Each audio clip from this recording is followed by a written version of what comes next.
Hello tout le monde, j'espère que vous allez bien et bienvenue dans cette petite vidéo du lundi. On parlait de Bitcoin, d'Ethereum, on va parler de Curve comme Payuni pour tout ce qui est DeFi, on parlait de Axie et Peer par rapport à ce qui est gaming et je vais revenir juste après, on parlait de XRP, d'Atom, on va également parler de DOT, Solana et Avax pour tout ce qui est Layer 1.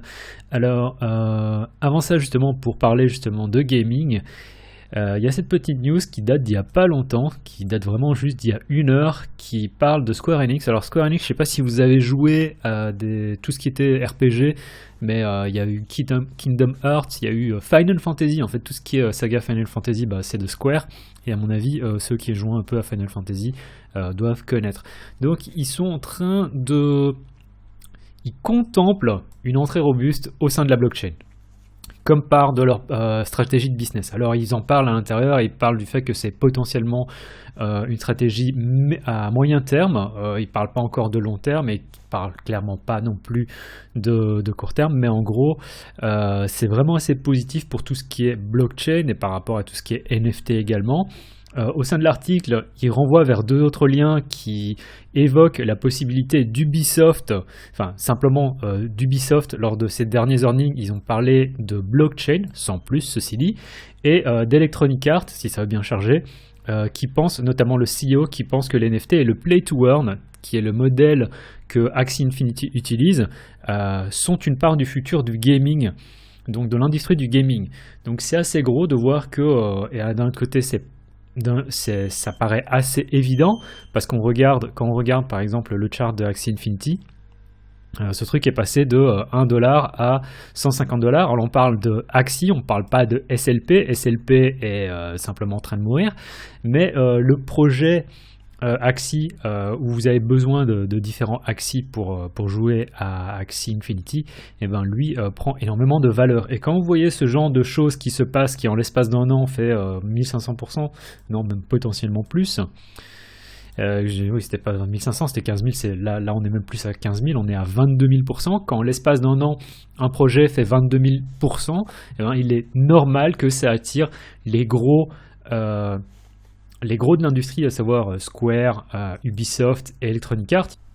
Et donc quand on voit ce que le monde de la blockchain, du blockchain gaming est en train de développer, c'est normal que ça attire l'attention. Et on va parler directement de BTC. J'ai pas grand chose à dire, je vous avais dit la semaine passée, on va aller chercher les 66 000 selon moi. Bon voilà, on y est. Maintenant, qu'est-ce qui se passe ? On est sous résistance. L'idée, c'est quand même de se dire qu'on va les chercher ici au-dessus et qu'on va continuer. Sinon, on est...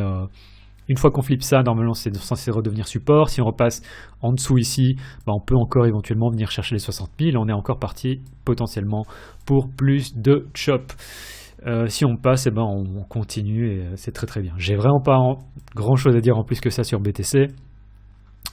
Si ce n'est que si on regarde le monthly, c'est assez clean. Et si ça c'est le plus bas du mois, on peut s'attendre à mon avis au cours du mois qui vient à ce qu'on ait aussi un feu d'artifice qui continue sur le mois de novembre et potentiellement sur décembre aussi. Donc moi je suis vraiment assez curieux de voir comment est-ce que le mois de novembre va se clôturer. Et quand on regarde ce qui s'est passé au cours des mois précédents, lorsqu'on est venu casser le all-time high, c'était pas triste. Et imaginons qu'on vient de faire répéter l'histoire, ça pourrait vraiment être assez incroyable, quoi. Imaginons qu'on fasse un truc comme ça. Et on pourrait vraiment très très vite aller chercher les 6 chiffres. Donc si d'ici la fin de l'année on vient chercher les 6 chiffres, honnêtement, j'ai pas envie de faire l'oiseau de mauvais augure, mais il faudra peut-être penser à aller chercher des profits en fonction de ce que de vos attentes par rapport au marché. Et je sais que c'est pas quelque chose dont beaucoup de gens parlent parce que c'est pas sexy, et de toute façon je crois pas que ma chaîne soit forcément très sexy, mais lorsque vous êtes en position et que vous avez acheté du BTC, que vous avez acheté de la crypto, il y a différentes possibilités pour lesquelles vous avez acheté. Peut-être que vous voulez avoir un hedge contre l'inflation, parce que tout le monde parle d'hyperinflation, parce qu'on se dit voilà, BTC c'est peut-être ce qui peut protéger le mieux mon épargne. Ça c'est une chose qui est tout à fait louable, et si vous voulez garder une exposition en BTC, voilà, grand bien vous fasse. Mais si à partir d'ici on va à 120 000, peut-être qu'il ne serait pas inintéressant de prendre des profits. Dans le sens où peu importe où vous avez pris votre entrée, que ce soit ici, ou même plus bas, ou même encore plus bas, vous avez fait un x2 par rapport à votre monnaie locale qui est probablement de l'euro, qui est peut-être potentiellement de l'USD, voire une autre monnaie, mais qui est certainement pas, je sais pas moi, le pesos argentin ou autre, qui connaît lui une dévaluation qui est qui est autrement différente que celle des monnaies stables que l'on a en Union européenne ou aux États-Unis. Et si vous cash out vers ce genre de choses, le risque que l'US dollar connaisse une inflation de l'ordre de 100% me paraît assez faible, et vous aurez dans tous les cas déjà votre hedge contre l'inflation dans tous les cas. Donc vous aurez doublé votre investissement, et à mon avis il n'est pas inintéressant de prendre des profits dans ce genre de cas. Même si c'est juste la moitié, vous récupérez votre mise de base. Donc je sais que c'est un truc qui paraît tellement con, tellement bateau que personne n'en parle, et parce que c'est pas forcément sexy, parce qu'on va potentiellement entrer dans une espèce de phase où on va partir en grosse sucette, et à partir de ce moment-là vous allez en entendre parler un peu partout.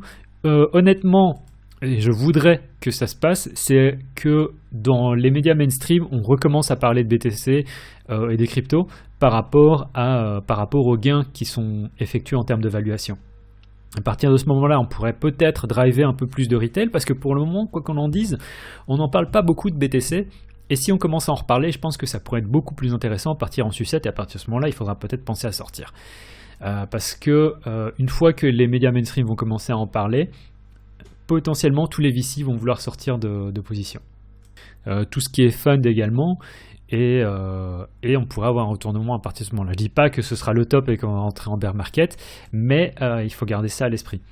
Et je n'ai aucune idée de savoir comment est-ce que ça va se passer, si on repasse ici en dessous, ou si en fait on continue en espèce de cycle à la SP500 et au final on fait que monter, mais où on aura bien sûr des moments de range, parce que ce sera inévitable, des moments de correction. Je ne sais pas comment ça se passait, mais je vous dis tout simplement par rapport à votre capital de départ, si vous avez fait des gains qui sont conséquents, n'hésitez pas à prendre des profits. Voilà, Ethereum contre USD, all-time high, on continue, c'est trop bien. À mon avis, lorsqu'on va taper la ligne jaune, peu importe quand est-ce qu'on y arrivera, le plus tard sera peut-être le mieux. On va peut-être avoir une réaction. Si on passe au travers, je ferai attention, et sur la ligne verte, je prendrai des profits, parce qu'on n'est pas à l'abri de ce que j'appelle personnellement une excursion et une récupération en dessous avant de faire une retrace.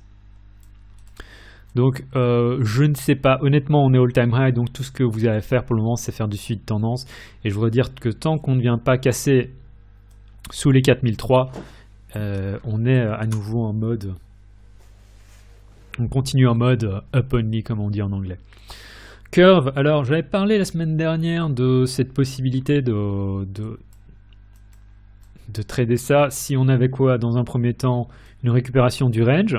On n'a pas eu la récupération ici, c'était un joli fake out, et c'est pour ça que je vous dis qu'il faut généralement mieux attendre. Alors là je vais me faire taper sur les doigts, parce que on a eu la récupération du range, on a eu la cassure de structure de marché ici, et maintenant l'idée c'était quoi? C'était de prendre position sur le retest. Le retest, à mon avis, on l'aura pas du tout. Pourquoi? Parce que on a eu une forte réaction ici, et on a quoi? On a fait un retest de ce high. Donc je sais que c'est un retest qui est minimum, et j'en ai pas parlé dans la vidéo la semaine passée parce que c'est assez spécifique, mais il arrive souvent, et ça c'est un signe assez bullish. Donc du coup, si vous voulez prendre position sur curve, vous pouvez prendre position sur curve en mettant, je dirais, le stop éventuellement ici, voire carrément ici en dessous si vous êtes chaud, pour aller viser le haut du range. Pourquoi? Parce que ce genre de réaction, lorsqu'on a une cassure, honnêtement c'est ce qui s'est passé sur BTC en daily, ici à 35. Oups. C'est quoi le délire? C'est bah là en fait c'est carrément pire en termes de, enfin pire, c'est carrément mieux. C'est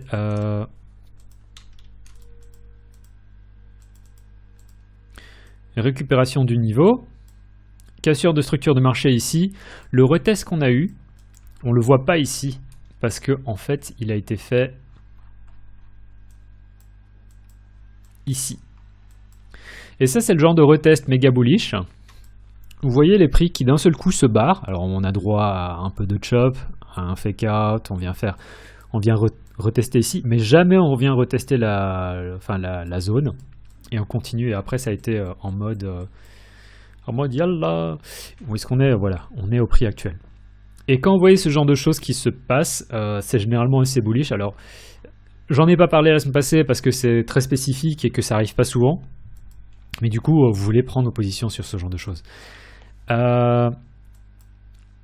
Et si jamais en fait on revient ici, je pense que dans un premier temps déjà prendre position sur le retest ici, vous prenez tout simplement position là-dessus, vous attendez pas forcément qu'on revienne chercher au 4,20. Entre les 4,30 et les 4,20 il n'y a pas une énorme différence non plus, et le stop se mettrait idéalement ici en dessous, mais je pense que vous pouvez le mettre un peu plus haut, parce qu'on n'est pas censé non plus revenir trader ici en dessous, sous le range. Et si on vient faire ça, ce serait idéal pour continuer. Pour une entrée du moins. Je ne sais pas du tout si on va l'avoir. Et ça paraît un peu mal barré comme j'ai dit, vu la réaction rapide qu'on a eue. Donc curve, pour moi c'est bon et je pense qu'on va aller chercher les 5, les 5, voire beaucoup plus haut, dans le sens où on a tapé... Oups. On a déjà tapé 1, 2, 3. Et je pense qu'on va venir casser curve, cette résistance. Comp, je vous avais parlé passer de quoi? D'une entrée à 340, voilà, je sais pas si vous l'avez eu. Moi personnellement j'ai pris, j'aurais voulu ajouter si on était venu chercher dans la zone à 320. Et je suis assez curieux de voir comment ça se passait, mais en attendant je suis assez bull sur tout ce qui est DeFi, parce qu'à mon avis on risque d'avoir un run qui est pas triste. Même chose sur Uni. Alors Uni, j'en ai déjà parlé au cours des vidéos précédentes. J'ai dit voilà, on est toujours au sein de cette consolidation. Mais une fois qu'on casse, à mon avis, ça risque d'être assez chouette aussi sur Uni, dans le sens où ça fait quelques semaines, et quand on regarde les prix, c'est quand même bien resserré ce qui se passe. Et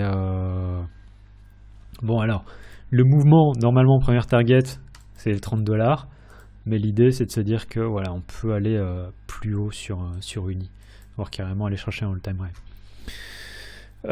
Pire et Axie, je ne vais pas en parler parce qu'ils sont all-time high aussi. À mon avis, Pire ça va se calmer. Axie, je sais pas trop.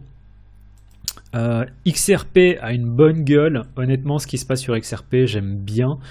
C'est assez propre. Si on a un breakout ici, à mon avis, XRP, ça peut aller chercher l'ancien all-time high aussi aux alentours des 2,80.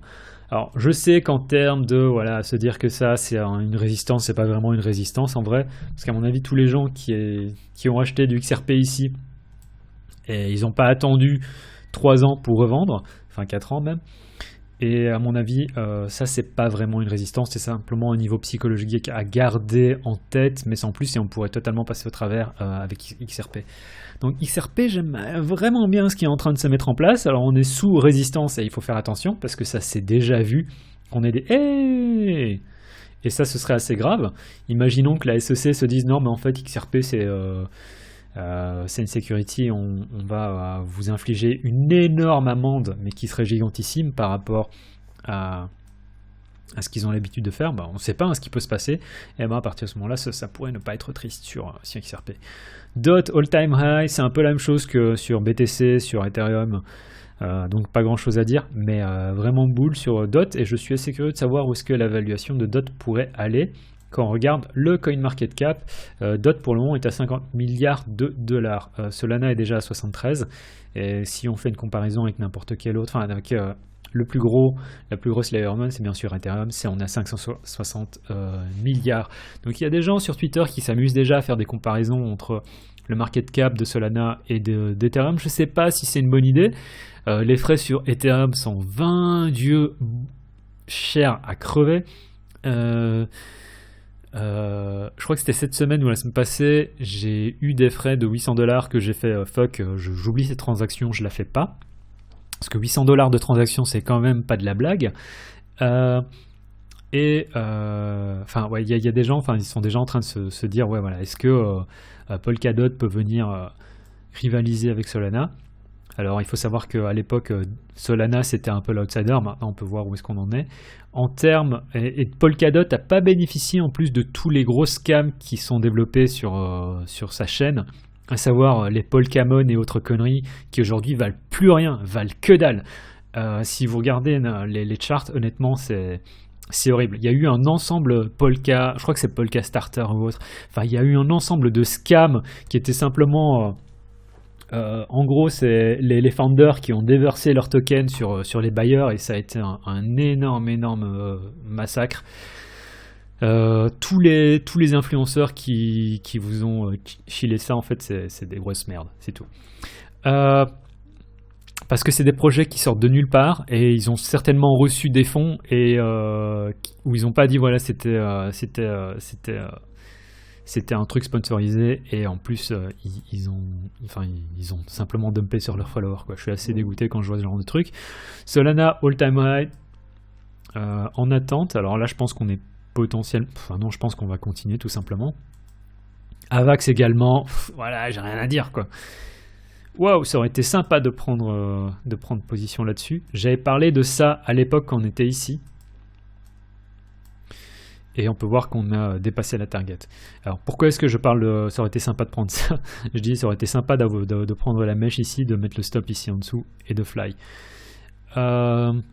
Et c'est pour ça que vous devez toujours avoir des ordres en place par rapport à une récupération de niveau. Parce que pourquoi? Qu'est-ce qui se passe ici? C'est prendre ça en 4 heures. On a le niveau, support, on récupère le niveau, plus ou moins, enfin on le récupère davantage ici. Qu'est-ce qui se passe? On a la cassure de structure de marché. Où est-ce qu'on a le retest? Ici. On a le retest bien après. On a de la liquidité ici en plus qui reste. Et on a les prix qui s'envolent à nouveau. Donc ça c'est typiquement ce dont j'ai parlé la semaine passée par rapport au setup. Et pour ceux qui ne savent pas de quoi je parle, n'hésitez pas à regarder à nouveau la vidéo. Je pense qu'elle s'appelait BTC à 20 millions de dollars. Qui était un gros putaclic et je m'en excuse. Et puis le dernier c'est Atom, en attente également, mais à mon avis Atom, comme j'en ai déjà parlé aussi, ce truc peut aussi continuer. Donc assez en attente sur Atom, mais je pense qu'on peut aussi monter sur un x2, voire un x3 sur Atom. Donc voilà, c'est tout pour la vidéo d'aujourd'hui. Je sais pas si je vais faire du montage dedans parce que je parle un peu de ma life, mais voilà. C'était tout pour aujourd'hui. C'était Graf en vous souhaitant une excellente semaine. Tchuss.